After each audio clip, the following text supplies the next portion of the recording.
Are you having a disturbance? Are you ill or what? Yes, I'm ill. You need an ambulance? No, I need a police officer. What's the problem? I just need him to come. Is your husband there? No, Well, what's the problem? I need him to come. What's the problem? Someone burglarized your house? I mean, what is it? The woman on the phone was Andrea, and it seemed at that moment that she was living a dream life. A house in the suburbs, a beautiful garden, and ample time to dedicate to what truly mattered. Above all, Andrea was a loving mother, blessed with 5 healthy children and the companionship of a successful husband who had an enviable job. Together they shared a rich spiritual life. In essence, she was the embodiment of happiness, the personification of a life fulfilled. However, the story that followed would challenge some of the most cherished human qualities: maternal instinct, the power of reason, and the religious faith that compels us to identify and resist evil. In one way or another, these very qualities went astray within Andrea's life. Born on July 3, 1964, in Houston, Texas, Andrea P. Kennedy was the youngest of 5 children in a marriage between UTA Karin Sear, a German immigrant, and Andrew Emmett Kennedy, of Irish descent. Andrea's siblings included Brian, Andrew, Patrick, and Michelle. The family operated one of the largest paper routes in Houston, with deliveries made in a watercoloured truck owned by their mother, UTA, which had been modified by Andrew.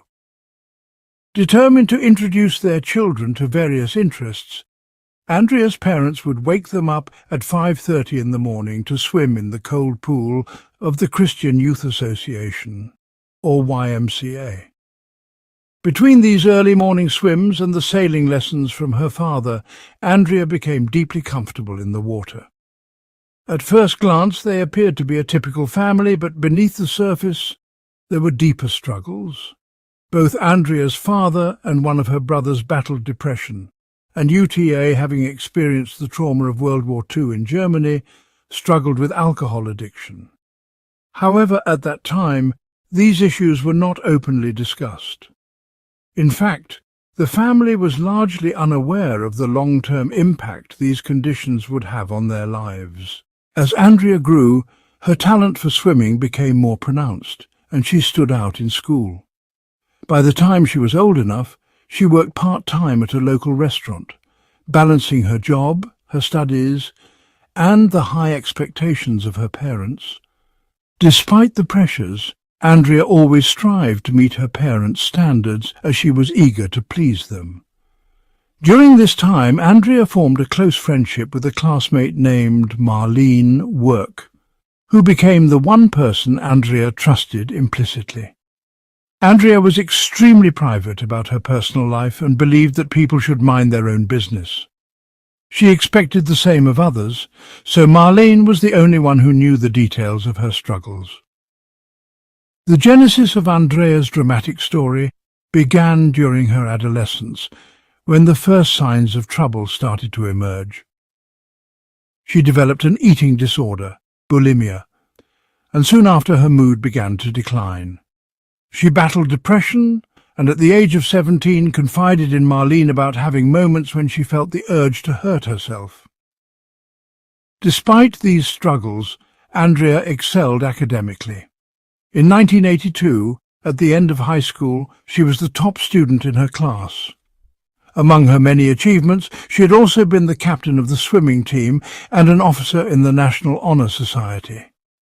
After graduation, Andrea enrolled in a 2-year pre-nursing program at the University of Houston. During this time, she lost contact with Marlene, who believed that Andrea was simply going through another difficult phase. Marlene waited patiently, hoping to hear from her friend again. When Andrea graduated summa cum laude from the University of Texas Health Science Center in Houston, she reconnected with Marlene, though she never explained the reason for her long silence. In 1986, Andrea began working as a registered nurse at the University of Texas Cancer Center. There she earned the respect and admiration of her colleagues. Among them was Davy Holmes, with whom Andrea developed a certain friendship, albeit one defined by the boundaries she set. In her free time, Andrea still enjoyed swimming and occasionally went sailing, passions that had always been a part of her life. Water, it seemed, held an almost magnetic pull for her. However, despite the outward appearance of normalcy, Andrea's internal world was far from stable. Anxiety, confusion, and unresolved emotions took root as she struggled with overwhelming feelings. For instance, until that point, Andrea had never gone on a romantic date or had any kind of relationship with boys her age. It wasn't until Andrea was 23 years old that she managed to resolve some of the issues in her romantic life. However, although she fell in love, her feelings were not reciprocated, leaving her heartbroken. Depression knocked on her door once more, but Andrea tried to face it in the only way she knew, through swimming. She was fortunate enough to move into an apartment complex in Houston that had a pool. A year later, in the summer of 1989, while swimming in the calm waters of the pool, she caught the eye of a neighbour, Roselle Jates. Although his loved ones always called him by the nickname Rosti, Roselle's story was anything but typical. Roselle was the son of Dora Carolina Lee Jates and Roselle Edison Jates, and had one sibling, a brother named Randall Eugene. From a young age, Roselle had taken religion seriously. During his time in college, he met Michael Vonk, a travelling evangelist, who introduced Roselle to a series of books about faith. Despite being raised in a traditional Catholic family and even attempting to join the Franciscan and Dominican orders, Roselle ultimately chose a different path. In 1978, he was accepted into Fuller Theological Seminary in Pasadena, California, a non-denominational institution. However, he quickly became disillusioned with the business-like approach to God at Fuller. His discontent led him to preach his personal interpretation of Jesus to fellow students and faculty as they left the chapel. Roselle's rebellion grew as he criticized the pride and hypocrisy he believed contradicted the teachings of Jesus. Eventually, he started his own local church and became a street preacher, delivering controversial messages that shocked many, such as telling college girls they were doomed for pursuing materialistic careers, instead of focusing on salvation and having children. The case of Andrea and her 5 children has continued to stir public debate, raising questions about the roles of the family doctors and the surrounding environment. It also brought up the moral dilemma of holding a person accountable for their actions and choices while considering their mental state. To this day, Andrea's release is reviewed annually, but each year she chooses to waive that right. Under Texas law, the court retains jurisdiction for the duration of her prison sentence, which in Andrea's case is a life sentence. Adolescence had resurfaced, becoming more intense and deep-rooted.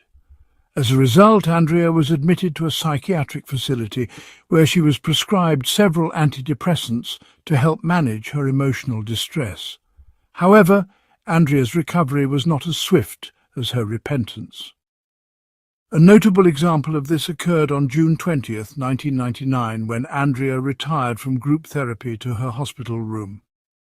Once alone in the darkness, she covered her head with the sheets, reflecting the depths of her isolation. Psychiatrist Dr. James Flack, upon reviewing her behaviour, noted that Andrea was deliberately cautious in her responses and interactions. Her extreme reluctance to engage frustrated social worker Norma Toriak, who tried to discuss Andrea's childhood. However, Andrea deflected questions about her children and her breakdown, simply stating that she felt overwhelmed and depressed. When Norma asked about Andrea's strengths, there was a long pause before Andrea admitted she couldn't think of any at that moment. Despite the controversies surrounding Michael Vonk, Roselle was deeply influenced by him, taking his advice to heart during those years. After graduating with a degree in engineering, Roselle landed a dream job designing computer systems for NASA. However, his spiritual mentor remained somewhat distant and it seemed their paths diverged. It was during this time that Roselle noticed Andrea, who was sunbathing by the pool at their apartment complex. When she jumped into the water, Roselle watched in amazement as she glided through the pool with ease, as Andrea stabilized herself with her toes against the wall and stretched out to float on her back, her long brown hair swirling in the water. Roselle had a sudden revelation. She appeared so serene, almost angelic, as her outstretched arms made him think of a cross. He believed that Andrea could easily fall asleep in the water, such was her calmness. A few days later, Andrea went to eat alone at a steakhouse by the river, where she saw Roselle again. He was also alone, surrounded by couples enjoying intimate conversations. On her way back to the apartment, Andrea, feeling bold for the first time in her life, wrote a note on a piece of notebook paper and placed it under the windshield wiper of Roselle's white Toyota Corolla. The note invited him to visit her at her apartment. This was the first time Andrea had ever taken such a step, but she had reached a point where she longed for companionship. The following Monday, Roselle decided not to attend his usual soccer practice. Instead, he knocked on Andrea's door. They talked for more than an hour. Despite both being 25 years old and academically accomplished, Roselle was immediately fascinated by Andrea's use of words he didn't fully understand. Andrea's intelligence attracted him, and although she didn't mention that she had been the top student in high school, Roselle was captivated by her intellect. It was clear they were both smitten. Over the next 2 years, they spent time getting to know each other, reading the Bible and praying together. Eventually, they decided to move in together. However, Andrea kept certain aspects of her past hidden, including her struggles with depression. On April 17, 1993, Andrea and Roselle were married in a simple ceremony that reflected their shared values and beliefs. The wedding was modest in keeping with their personalities, and they spoke openly with their guests about their desire not to use birth control, wanting to have as many children as nature allowed. They were in complete agreement about their future together, ready to build a life based on their shared spiritual and personal goals. Andrea and Roselle bought a 4-bedroom house in Friendswood, Texas, with the dream of filling it with the many children they hoped to have. Their first goal was quickly achieved when they welcomed their firstborn, a son named Noah Jacob, in February of 1994. However, shortly after Noah's birth, Roselle accepted a job offer in Florida, which led the family to move into a small trailer in Seminole. Andrea made the decision to dedicate herself fully to caring for her son, quitting her job and losing touch with her old friend Marlene once again. For Andrea, being a mother was a remarkable and unique experience, especially as she watched the world through Noah's curious eyes. She marveled at the questions he asked and his fascination with hunting butterflies. But one morning, Andrea had an unsettling vision.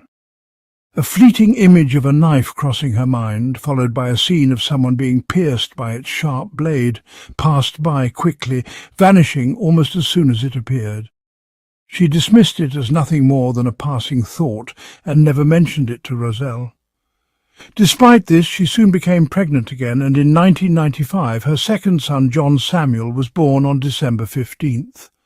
As she focused entirely on her growing family, Andrea stopped swimming and jogging and distanced herself from her friends. Roselle, however, was not pleased with these changes. He had always envisioned a life where Andrea could balance her family life with her own personal growth. He wanted her to continue reading challenging works and to thrive as an individual. To encourage this, Roselle bought her books on home management and offered to reduce her work so she could return to her nursing career.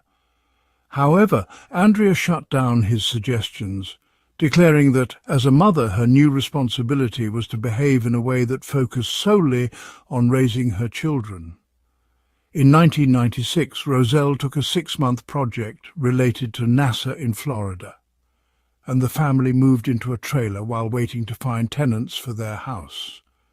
Andrea decided to hold a garage sale, selling furniture, Christmas decorations and clothes.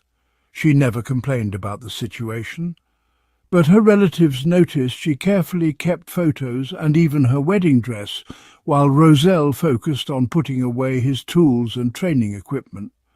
By this time Roselle had come to terms with Andrea's secretive nature. While they communicated and had intimate conversations, he knew there were aspects of her life that she kept hidden. He respected her privacy, never pushing her to reveal things she wasn't ready to share.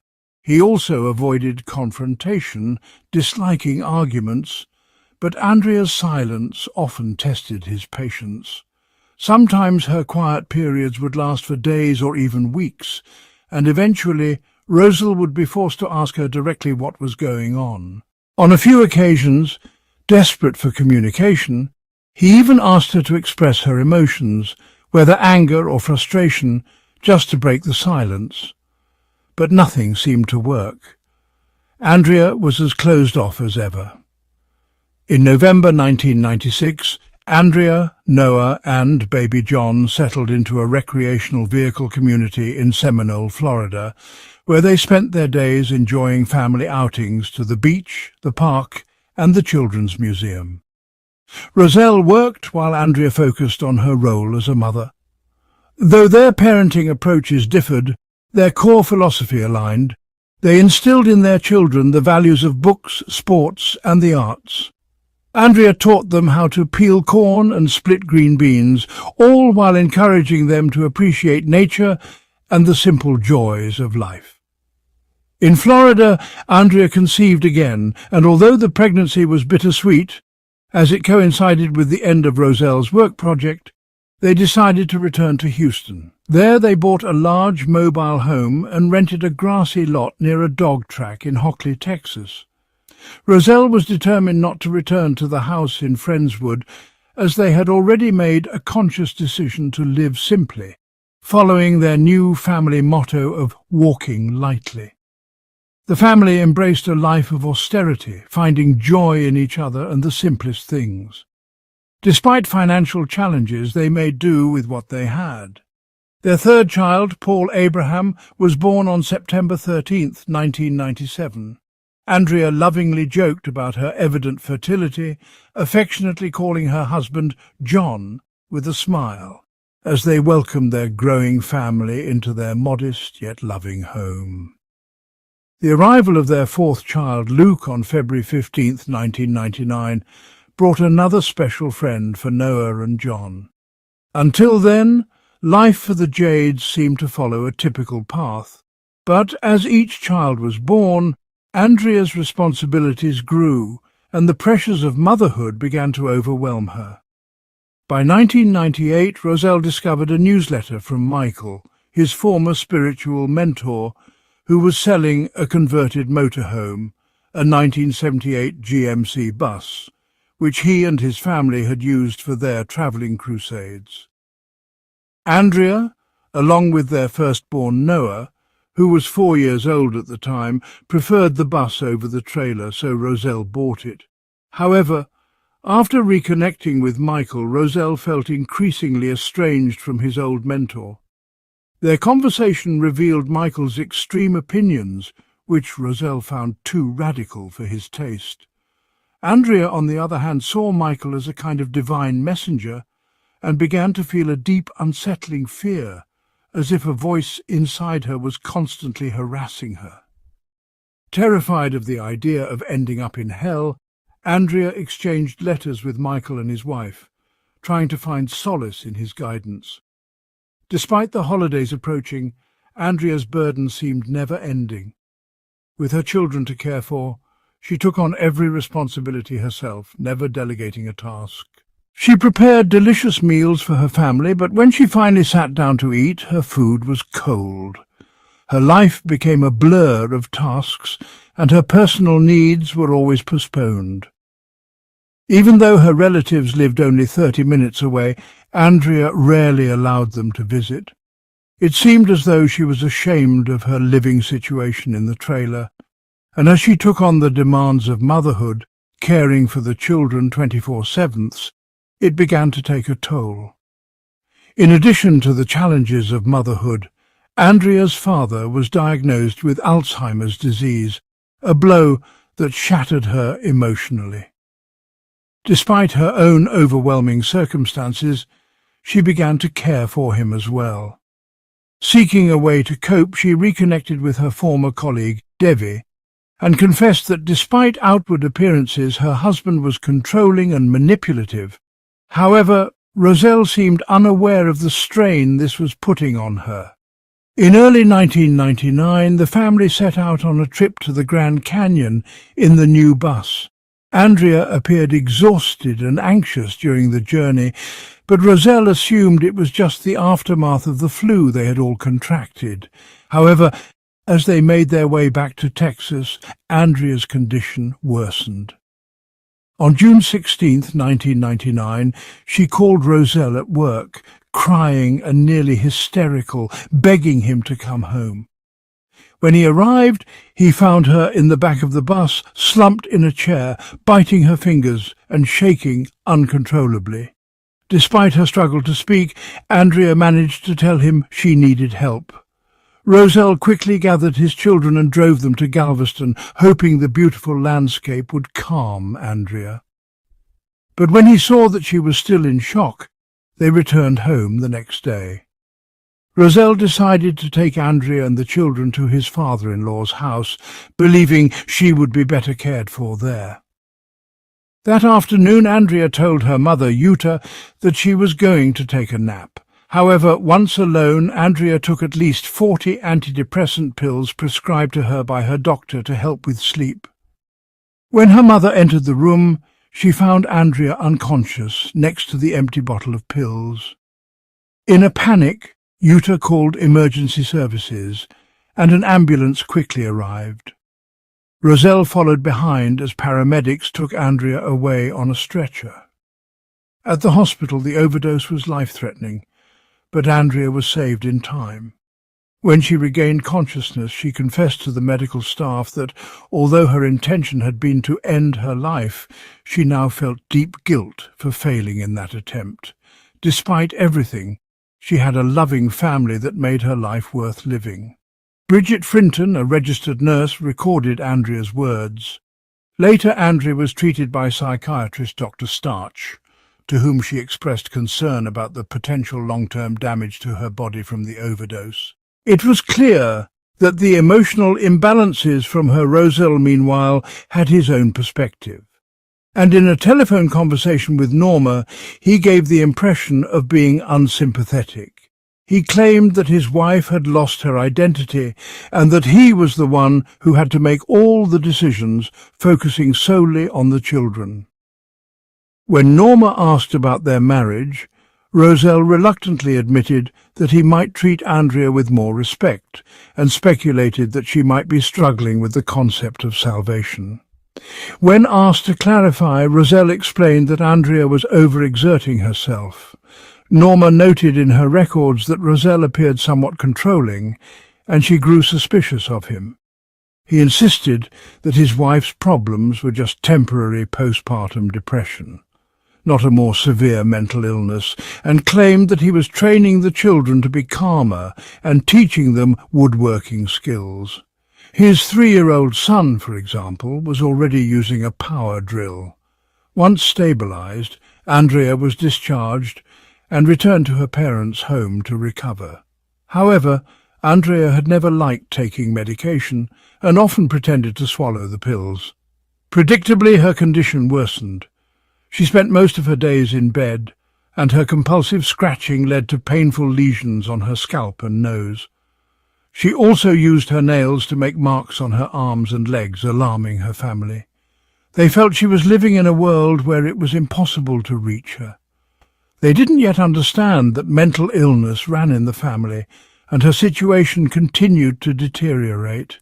Andrea began experiencing new visions and hearing voices that not only spoke to her but gave her disturbing commands. The voices urged her to get a knife, and the dark image she had first seen after Noah's birth reappeared. Only this time she saw the bloody results. The visions came up to 10 times over several days, each more intense than the last. Despite the torment, Andrea kept the nightmares to herself, unwilling to tell Roselle or anyone else. What she did mention to them, however, was that the children were eating too much. By the time Luke was just 4 months old, Andrea was struggling to care for him. She attempted to soothe him by licking him and giving him a pacifier, but she didn't feed him. Her elderly mother, who was already overwhelmed with taking care of her sick husband, Andrew, took on the task of bottle-feeding the baby. 3 weeks later, Roselle discovered Andrea in the bathroom, pressing a blade against her neck. When she saw him, she begged him to let her die. Roselle, horrified but calm, carefully approached her, grabbed her arm and removed the blade. Roselle explained the situation to Dr. Eilen, who immediately recommended that Andrea be hospitalized again. This time she was admitted to a private hospital in northwest Houston. After 10 days of hospitalization, Andrea was nearly catatonic. Electroconvulsive therapy, ECT, was initially considered, but Dr. Eilen decided to try what he called an emergency injection, a cocktail of drugs that included a powerful antipsychotic typically reserved for the most severe cases. The effects were almost immediate.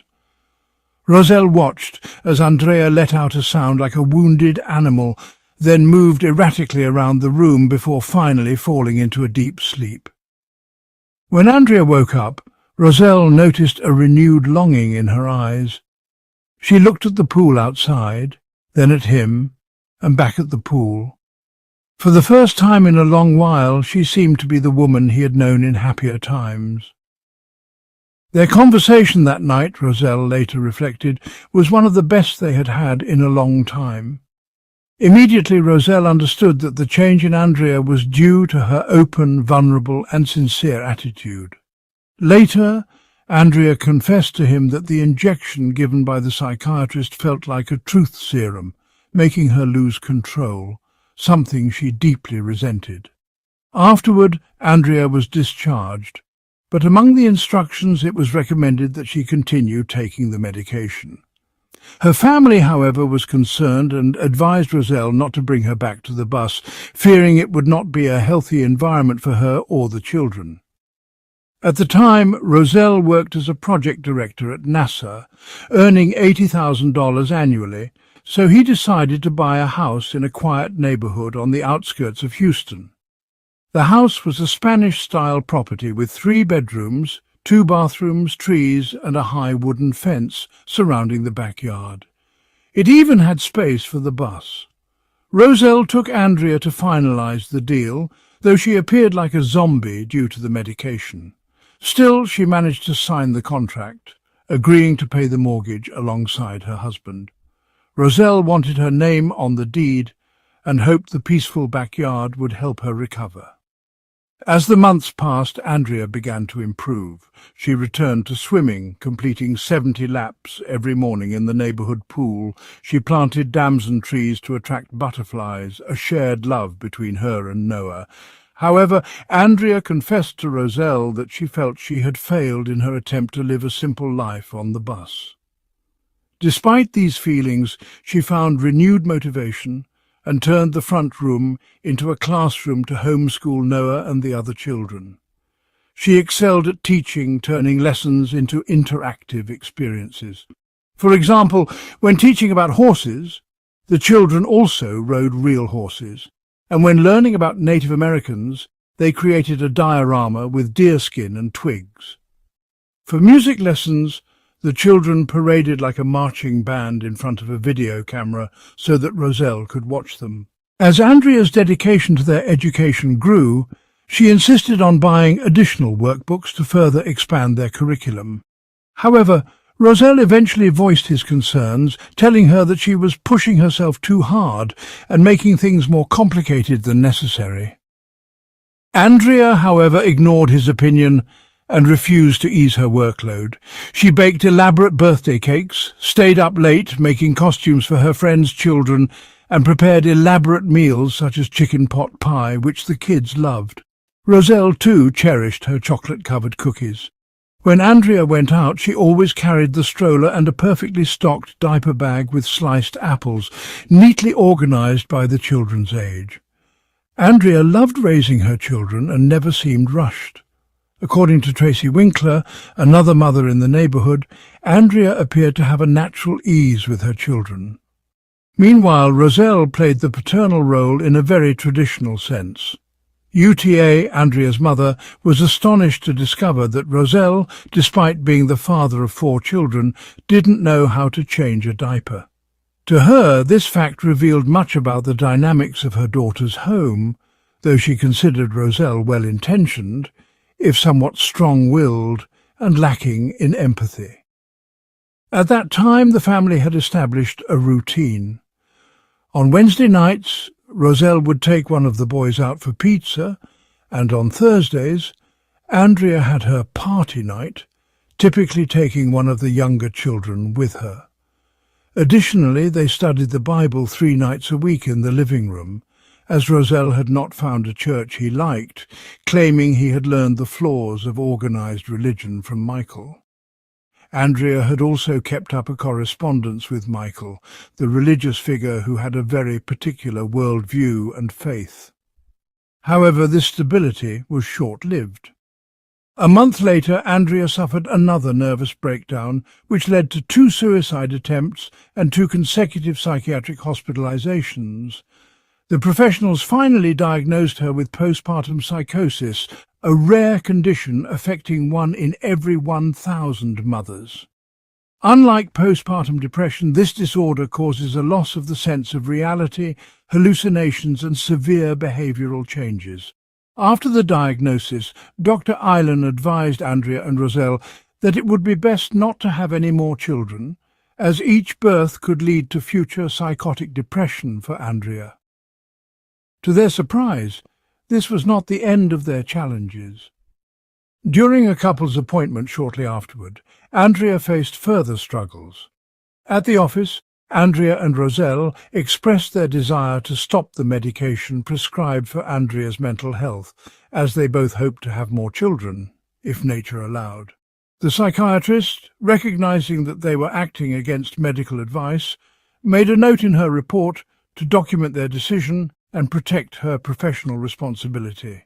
Towards the end of 1999, Andrea, now baking cookies and exercising again, stopped taking her medication. Around the same time, the couple abandoned the use of an unclear audio or music cue.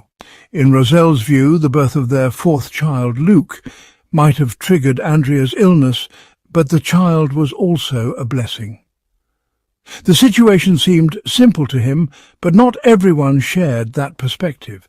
Andrea's mother was concerned that Roselle had contributed to Andrea's first breakdown, while her former nursing colleague Devi expressed concern about the pressures of motherhood. With 4 children already, Devi questioned Andrea's desire for more. However, Andrea explained that her husband wanted more children, and by the spring of 2000, Andrea was pregnant again. Deborah, their 5th daughter, was born on November 30th, 2000. With bright blue eyes, she was welcomed with immense love. Andrea appeared to be doing well, although she remained overwhelmed by her responsibilities.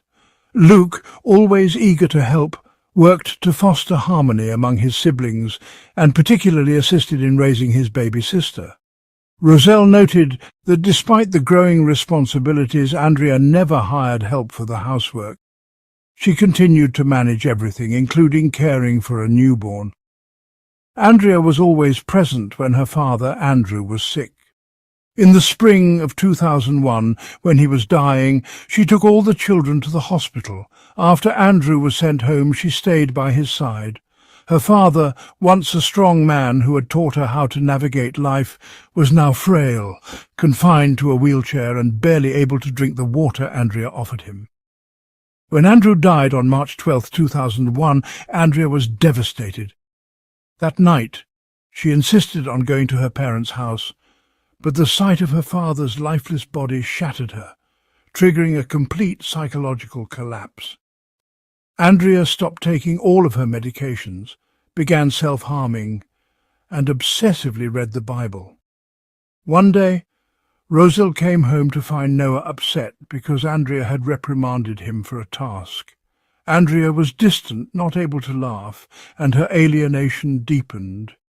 Even though she used to hold her baby Mary in her arms, she no longer fed her. Andrea began scratching her head until it became bald. Just 3 weeks after the death of her father, her mental and emotional deterioration was profound. UTA, her mother, grew increasingly concerned, especially after witnessing Andrea almost drown Mary while trying to feed her solid food. Despite these alarming signs, Andrea's family remained somewhat distant, not fully understanding the depth of her mental health issues, partially due to Andrea's own tendency to keep things private. Following the advice of Andrea's doctors, Roselle decided to hospitalize her again. After consulting with his insurance, he found a treatment facility in Galveston, Texas, situated on an expanding campus in the woods. However, it wasn't easy to get Andrea to the facility. On March 31st, 2001, she refused to leave their home, and Roselle, along with his brother Brian, had to physically drag her to the truck. Once at the institution, Andrea refused to sign the admission forms. In response, the staff, led by psychiatrist Dr. Mohammed Syed, prepared letters to request a Texas judge's order to admit her to the Austin State Hospital, stating that her condition was extremely dangerous. After hours of pleading from Roselle, Andrea finally consented. On April 1, 2001, Andrea was admitted under Dr. Mohammed's care. The psychiatrist's understanding of her history came solely from Roselle, as Andrea rarely spoke to him. Consequently, Dr. Syed was unaware of the full extent of Andrea's struggles. In the following days, Andrea gradually began to feed herself again. This improvement, though minimal, was enough for Dr. Syed to discharge her, though her medications were still not fully stabilized. Andrea desperately wanted to return home, and the doctor, considering the circumstances, believed that being in the familiar environment of her house could aid in her recovery. Taking into account the risks, the psychiatrist also assumed that Roselle, Andrea's husband, was capable of providing the necessary care. On May 3, 2001, Andrea's mother-in-law, Dora, took the children for a walk, and while out, Dora became alarmed when she noticed Andrea's strange and erratic behavior. Upon their return, Noah saw his mother filling the bathtub at 4 p.m., which seemed completely out of place. Knowing it didn't make sense, Noah informed his grandmother, who immediately turned off the water. When confronted, Andrea responded with vague, absent words, appearing almost catatonic. Later that day, Devi, a friend, stopped by to drop off food but was unable to enter as Andrea refused to let her in. Devi left, concerned that Roselle was unaware of the depth of Andrea's depression. After Dora informed Roselle of the disturbing behavior, they both agreed that Andrea needed to be hospitalized. The next day, Dr. Mohammed accepted Andrea back into the treatment network and she was admitted. At the hospital, Andrea shared a room with Laurie, a 32-year-old woman. Laurie was struck by Andrea's disturbing mute demeanor. Her eyes were wide open as if constantly frightened, which Laurie had never witnessed before. Dr. Mohammed concluded that the unusual bathtub incident was Andrea's attempt to take her own life. Unlike previous hospitalizations, Roselle did not bring the children to visit Andrea. However, on Mother's Day, the children brought her a heart-shaped helium balloon, chocolates, and a rose in a box.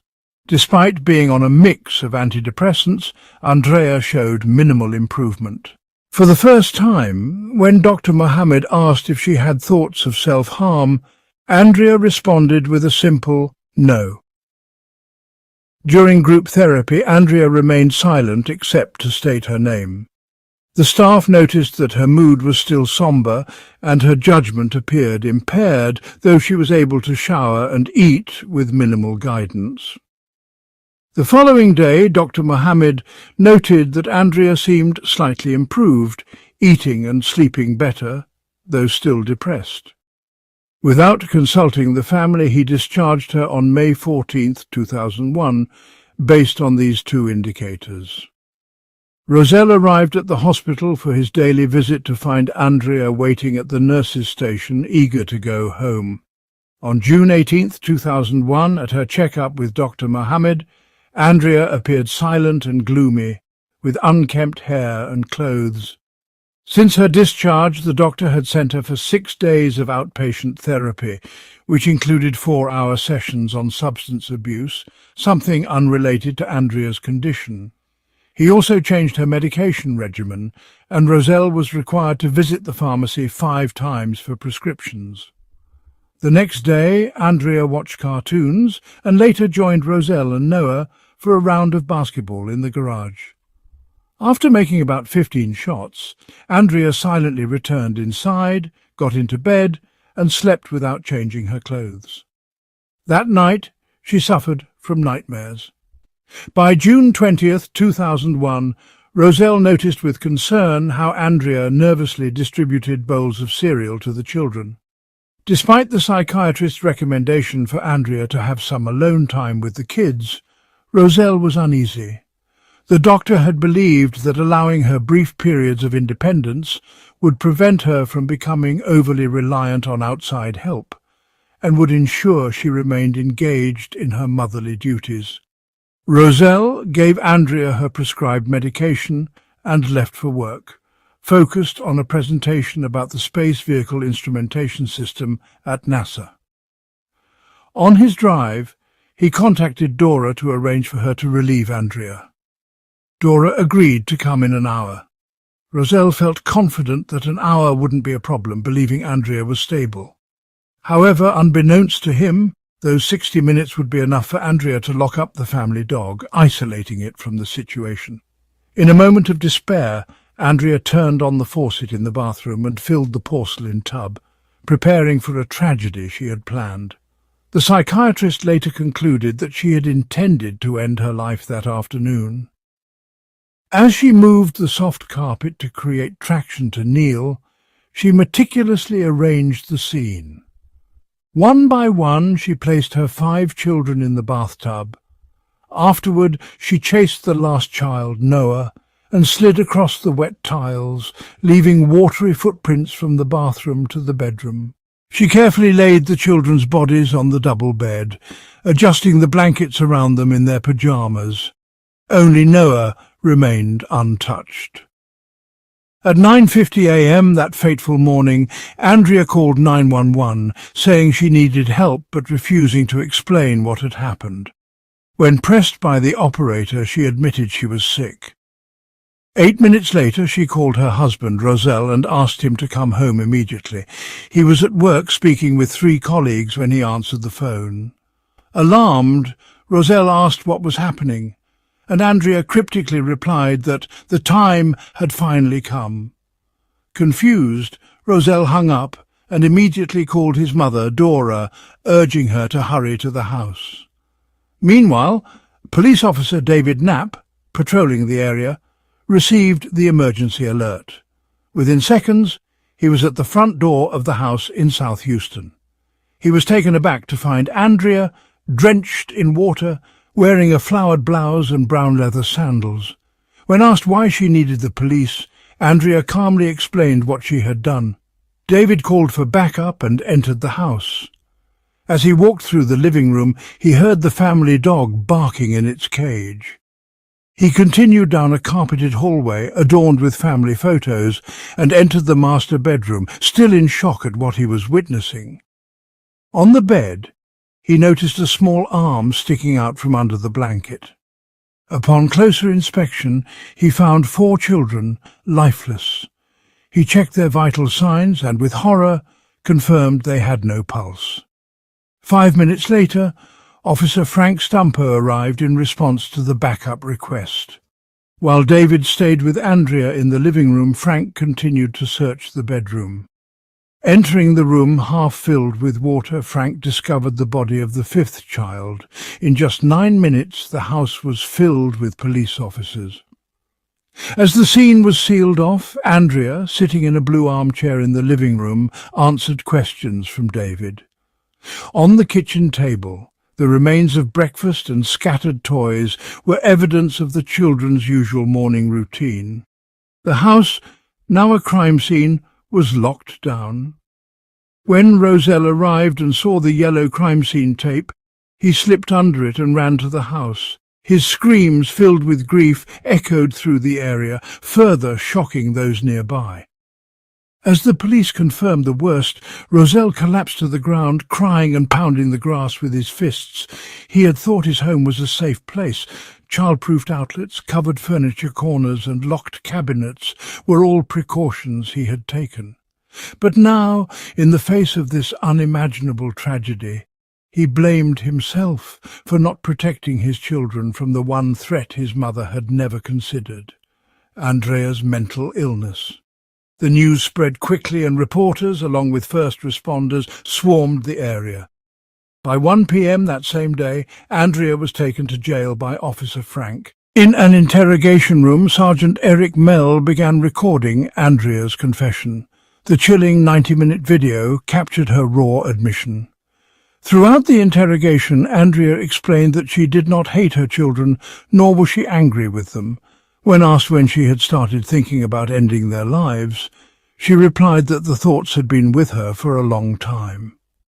She went on to reveal that she believed she was a bad mother and that her children weren't growing up properly.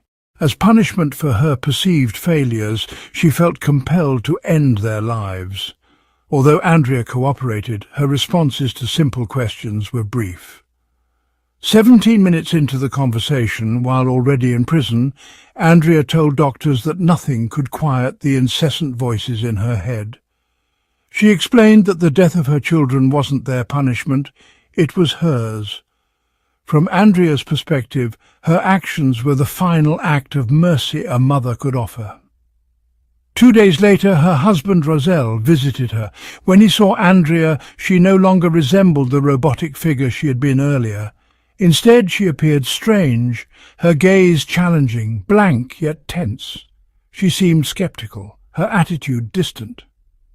Roselle sat down and tried to reassure her, telling her that after reflecting he believed she hadn't intentionally harmed their children. Meanwhile, the children were laid to rest near a stream of crystal-clear water in the Eastern Forest Park Cemetery. The serene surroundings, a stark contrast to the tragedy that had occurred. At the centre of the legal battle was Andrea's mental state and the question of her motives and intent. Her lawyers argued that her actions were the result of psychotic delusions, worsened by recurring episodes of postpartum depression. In contrast, the prosecution contended that Andrea was aware of the wrongness of her actions, asserting that the deaths of her children were a deliberate attempt to escape what she saw as an unbearable life.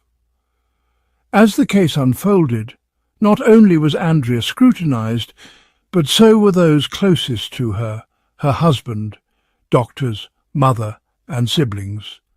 The public questioned how much they had known about her mental condition and whether they could have prevented the horrific events. In early 2002, during the trial, prosecutor Chuck Rosenthal sought the death penalty, claiming Andrea had intentionally filled the bathtub with the intent to kill. However, Andrea's husband, Roselle, testified that he had never known of Andrea's hallucinations or her hearing voices. He also criticized Dr. Mohammed, Andrea's psychiatrist, stating that his wife was too ill to have been discharged from the hospital in May 2001. He suggested that the combination of antidepressants Andrea had been prescribed, along with their mismanagement, might have contributed to her psychotic behavior. The prosecution called Dr. Park Dietz as an expert witness in psychiatry. During his testimony, he referenced an episode of about a woman who drowned her children and was acquitted due to insanity, insinuating that Andrea had been inspired by the show. What Dr. Dietz didn't know, however, was that Susan O'Malley, a journalist covering the trial, had been a scriptwriter for and knew firsthand that such an episode had never aired. On March 15, 2002, the jury decided against the death penalty, but rejected the defence's claim that Andrea's actions were driven by dementia. Instead, Andrea was convicted of 5 counts of first-degree murder and sentenced to life in prison, with the possibility of parole after 40 years. Despite his wife's conviction, Rozelle still clung to the hope that with proper treatment their life could return to normal. He even entertained the idea of having more children through surrogacy or adoption, though his family, lawyers and psychiatrists were horrified by these thoughts and convinced him that such a future was not possible.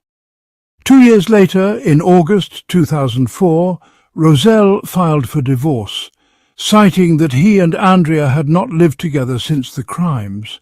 However, the legal proceedings did not end there. Andrea's defense appealed her conviction, and Susan O'Malley exposed the false testimony given by Dr. Dietz. Believing that the jury may have been swayed by inaccurate information, the Texas Appeals Court unanimously decided that a new trial was necessary. On January 6, 2005, Andrea's conviction was overturned. By March 17, 2005, her divorce was finalized. Shortly after, Rozelle began dating Laura Arnold, a woman who had 2 children from a previous marriage. Before her retrial, Andrea provided more chilling details about her actions to Dr. Michael Werner. She explained that she had waited for her husband to leave for work before filling the bathtub, knowing that he would have stopped her from harming their children. Andrea admitted that she had taken precautions to ensure that nothing would interfere with her plan, such as locking the family dog in its cage, preventing it from causing a disruption. Meanwhile, mental health specialist Moira Dolan reviewed Andrea's medical history at the request of Rozelle. According to the doctor, the warning label of the antidepressant medication Andrea was taking indicated that, although rare, homicidal tendencies could manifest as an adverse effect. Despite receiving varying doses of the drug over time, the daily dose she was taking at the time of the incident was double the maximum recommended limit. However, Dr. Lucy Pergar, a member of Andrea's defense team, argued that the prescribed doses were not uncommon and did not contribute to her psychosis.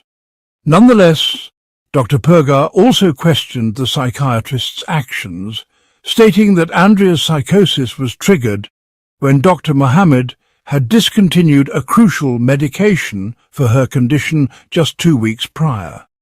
At this point, the medical discussions, although extensive, felt somewhat irrelevant as the tragedy of Andrea's 5 children was already a grim reality. However, the conversations did serve to highlight Andrea's severe mental illness.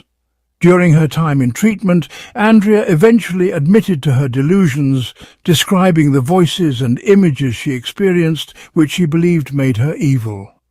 She also claimed that Satan had influenced her children, making them disobedient, and that by immersing them in the bathtub, she had sent them to paradise. The psychiatrist's investigation further revealed the extent of Andrea's delusions, showing that she believed her children's behavior, such as not obeying her commands, was further evidence of their wrongdoing. On January 9, 2006, during Andrea's second trial, she again pleaded not guilty by reason of insanity. On February 1, 2006, she was granted bail on the condition that she be admitted to a mental health facility. After 3 days of deliberation, on July 26, 2006, she was declared not guilty by reason of insanity. She agreed to be admitted to the State Hospital of North Texas. On March 25, 2006, Rozelle remarried in a church ceremony with Laura, and they later had a son. After Andrea was transferred to the Kville State Hospital in 2007, a low-security mental facility in Texas, she remained there until 2023. Andrea's story, later inspired filmmakers, leading to the release of the American horror film known as In Spanish, which debuted on August 5, 2008. The film was directed by Lars Jacobson and Amar Kaleka. As for Roselle, he divorced Laura in 2015 and moved forward with his life. Nearly 3 decades after the devastating loss of his family, Roselle appeared on the Oprah Winfrey Show.